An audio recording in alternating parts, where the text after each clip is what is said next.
La casa de Ptolomeo, dinastía ptolemaica del Antiguo Egipto. La dinastía ptolemaica fundada por Ptolomeo y Sóter, general de Alejandro Magno, gobernó Egipto durante 3 siglos, creando un estado helenístico poderoso y rico. Alejandro Magno conquistó el Egipto controlado por los persas en 332 durante sus campañas contra el Imperio Aqueménida. Después de su muerte en 323 a.C., los territorios de Alejandro se dividieron entre sus compañeros más cercanos, los Diadochi. Uno de sus generales, Ptolomeo, se enfrentó a otros miembros de los Diadocos. Finalmente obtuvo el control de Egipto y se declaró faraón. Los gobernantes de la dinastía ptolemaica adoptaron el título de faraón y encargaron muchos monumentos públicos de ellos mismos con un estilo de vestimenta egipcio para ganar legitimidad y el apoyo de los egipcios nativos. En muchos otros aspectos, los gobernantes mantuvieron muchas de sus tradiciones helenísticas, a menudo a expensas de los egipcios. Los Ptolomeos insistieron en la primacía del griego dentro de su imperio y al mismo tiempo se colocaron hábilmente en el centro de la sociedad y la vida religiosa egipcias para asegurar su dominio. En los siglos siguientes, Egipto, especialmente la nueva capital de Alejandría, se convirtió en un nexo de la cultura helenística y emergió como el más rico y fuerte de los estados sucesores de Alejandro. Ascenso de la dinastía ptolemaica. Después de la muerte de Alejandro en 323 a.C., surgió una lucha de poder entre sus segundos al mando. Ptolomeo fue nombrado sátrapa de Egipto por Pérdicas, quien gobernó como regente en nombre del medio hermano inválido de Alejandro, Felipe III de Macedonia. Cuando el imperio de Alejandro Magno se desmoronó, Ptolomeo pronto se estableció como gobernante por derecho propio, defendiendo Egipto de los avances de Pérdicas y otros generales que luchaban por el control del imperio de Alejandro.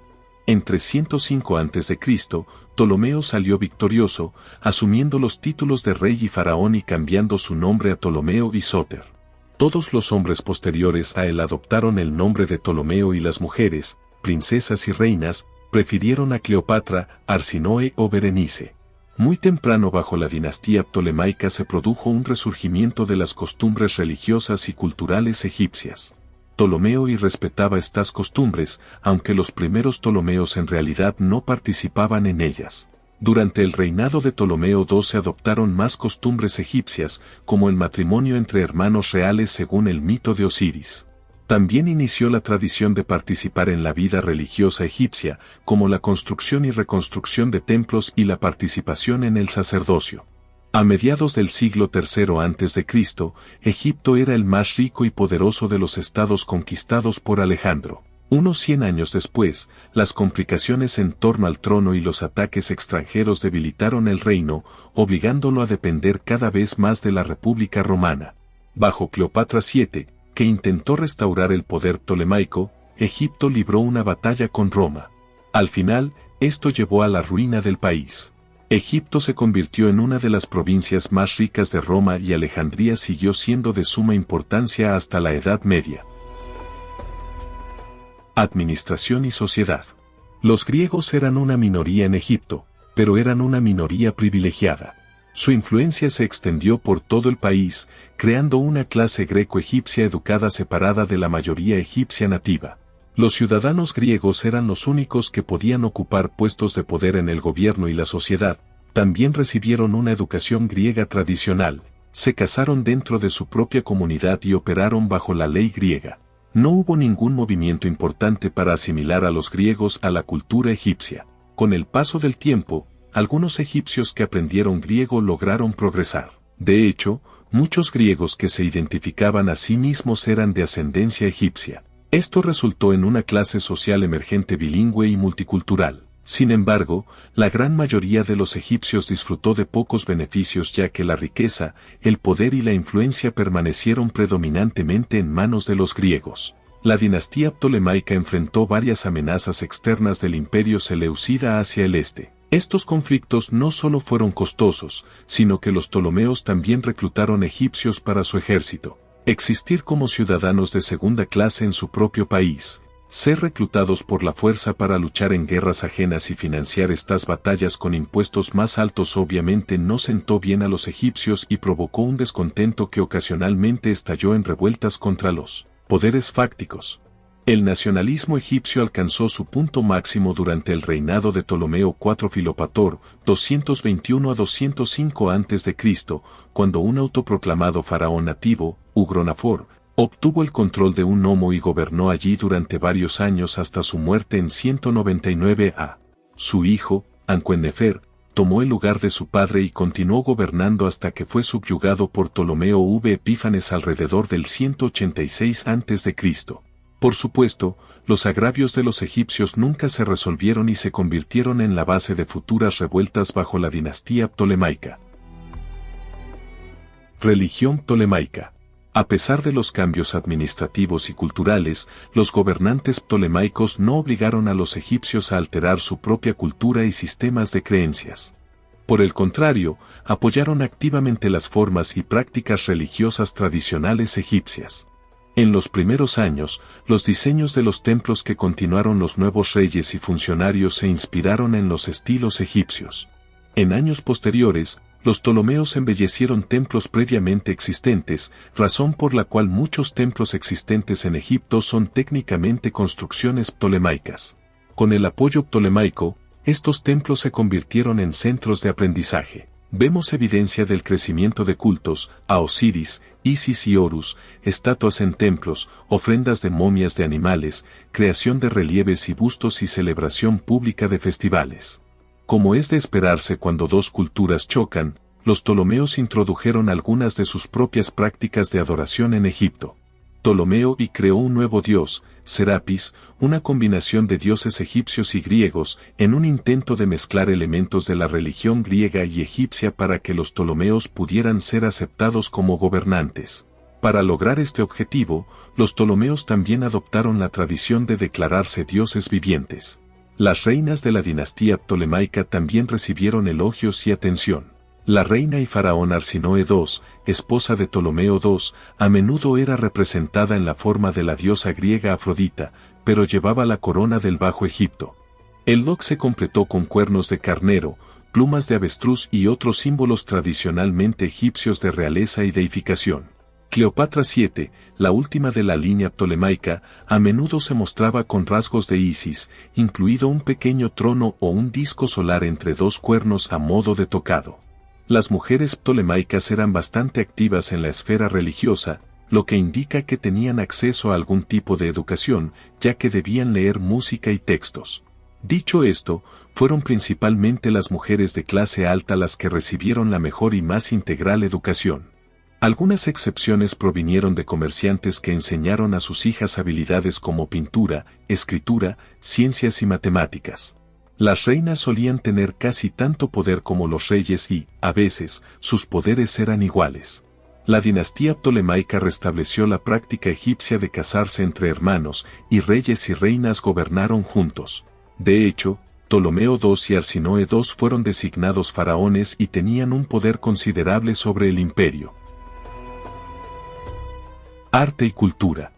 La Biblioteca de Alejandría, fundada por Ptolomeo I entre el 300 y el 290 a.C., estaba originalmente dedicada a las 9 musas, las famosas diosas griegas de las artes, que eran de gran importancia en la cultura griega antigua. La institución se convirtió en un importante centro de investigación académica, literaria y científica que atrajo a muchos de los principales eruditos griegos de todo el mundo helenístico. Desafortunadamente, ningún relato primario documenta la destrucción de la biblioteca. Esto llevó a la formación de varias teorías sobre su final.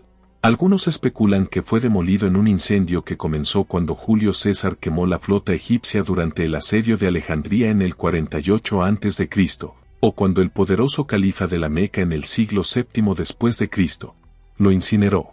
Otros creen que el emperador Teodosio prendió fuego a la biblioteca, o que fue destruida durante la reconquista de Alejandría por parte de Aureliano durante la revuelta de la reina Zenobia de Palmira en 269 a.C. Sigue siendo un misterio. Inicialmente, los estilos iconográficos del arte griego y egipcio permanecieron segregados, pero con el tiempo las características comenzaron a fusionarse. La persistencia del estilo artístico egipcio resalta el compromiso de los Ptolomeos de mantener las costumbres egipcias para crear aceptación de su gobierno y satisfacción para los egipcios nativos. Los dos bustos que se muestran arriba y abajo proporcionan excelentes ejemplos de las diferencias entre las obras de arte griegas y egipcias. La imagen de arriba es una pequeña cabeza creada por los Ptolomeos y se cree que representa a Arsinoe II. El tocado y el doble ureus son clásicamente egipcios, y las formas de las cejas y los ojos rasgados recuerdan específicamente a la dinastía Besos, la última de las dinastías faraónicas. La dinastía ptolemaica hizo grandes esfuerzos por alinearse con esta última dinastía e inicialmente continuó construyendo diseños y obras de arte de esta forma para que fueran vistos como los sucesores naturales al trono. Cabe mencionar, sin embargo, que las reinas de la dinastía 30 eran prácticamente desconocidas, lo que indica que incluso en esta época temprana, las reinas ptolemaicas desempeñaban un papel real más destacado que muchas de sus predecesoras. A continuación tenemos un busto de mármol de una reina ptolemaica, probablemente también Arsinoe II. El cabello y los rasgos faciales idealizados en este retrato tienen un estilo clásico. De hecho, se cree que el busto puede estar modelado a partir de imágenes clásicas de Hera y Deméter.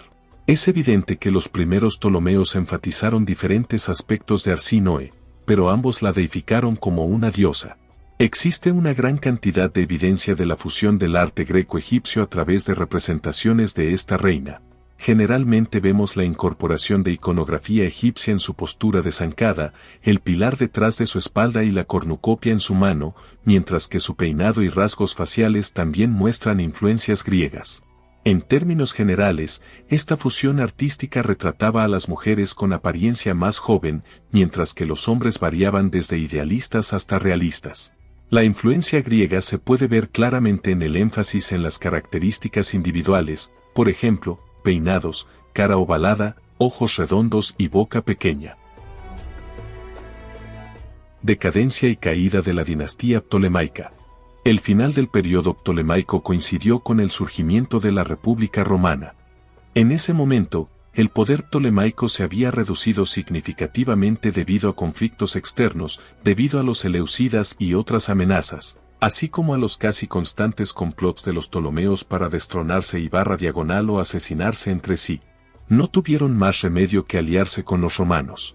Aproximadamente un siglo y medio después, en la época de Ptolomeo XII, Roma tenía un control firme sobre Egipto y su poder influyó fuertemente en la política egipcia y sus posesiones hasta el punto de que el Senado romano estableció la tutela sobre la dinastía ptolemaica.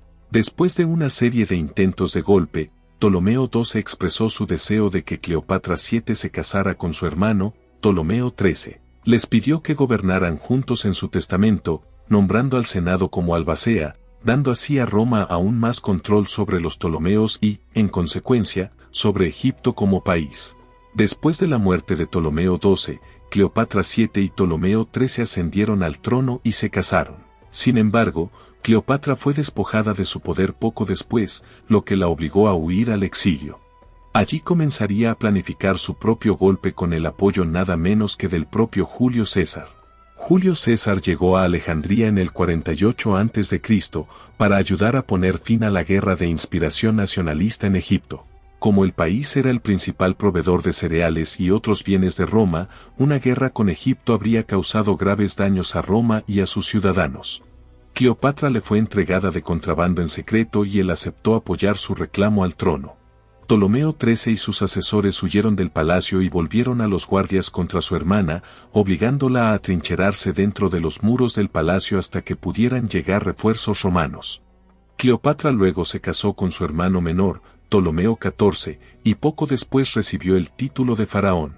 Ella y César se hicieron amantes y tuvieron un hijo llamado Cesarión. Por supuesto, César fue asesinado en el 44 a.C. y Roma quedó dividida entre quienes apoyaban a Marco Antonio y quienes apoyaban a Octavio. Cleopatra eligió a Marco Antonio y finalmente él también se convirtió en su amante y se casaron en el 32 a.C. y tuvieron 3 hijos. Desafortunadamente para ellos, este matrimonio nunca fue reconocido oficialmente en Roma, ya que Marco Antonio ya estaba casado con Octavia Menor, que no era otra que la hermana de Octaviano. Como probablemente puedas imaginar, esto no agradó a Octavio. Roma nunca fue conocida por su trato igualitario hacia las mujeres, que eran literalmente categorizadas como ciudadanas de segunda clase. Luego, Cuando los líderes romanos acusaron a Cleopatra de seducir a Marco Antonio para promover su conquista de Roma, el apoyo a ambos cayó drásticamente. Aprovechando la caída de la opinión pública, Octavio declaró la guerra a sus oponentes y, en el 31 a.C., los derrotó en la batalla de Actium. Octavio esperó un año antes de reclamar Egipto como provincia romana y luego marchó a Alejandría para enfrentarse a Antonio y Cleopatra. Antonio sabía que sería ejecutado, por lo que optó por quitarse la vida arrojándose sobre su espada. En las antiguas costumbres clásicas, el suicidio no era una ofensa moral, esto solo surgió con la llegada del cristianismo. Cleopatra sabía que la llevarían a Roma para hacerla desfilar por las calles como símbolo de la victoria de Octaviano, por lo que ella también decidió acabar con su vida el 12 de agosto del 30 a.C.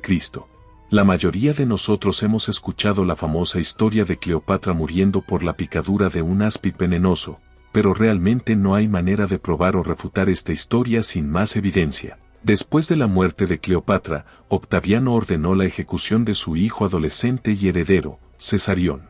Fue interceptado durante su huida y asesinado por soldados romanos. Con las muertes de Cleopatra y Cesarión, la dinastía ptolemaica y el Egipto faraónico llegaron a su fin. Alejandría siguió siendo la capital de la nación, pero Egipto fue anexado a Roma y Octaviano se convirtió en el único gobernante de Roma, cambiando su nombre a César Augusto. Esto inició el proceso de transformación de Roma en una monarquía, el Imperio Romano. Entonces, ¿qué te pareció el video de hoy? ¿Conocías ya alguno de estos datos sobre la dinastía ptolemaica? ¿Qué te impresionó más? Háganos saber su opinión sobre este tema, ya que nos encantaría responder a sus comentarios a continuación. Y si te gustó este video y aún no te has suscrito a nuestro canal, suscríbete y haz clic en la campana para no perderte ninguno de los interesantes videos que publicamos cada semana. Y si quieres aprovechar y aprender un poco más, no dejes de hacer clic en alguno de estos videos que te sugerimos. Hasta el próximo video.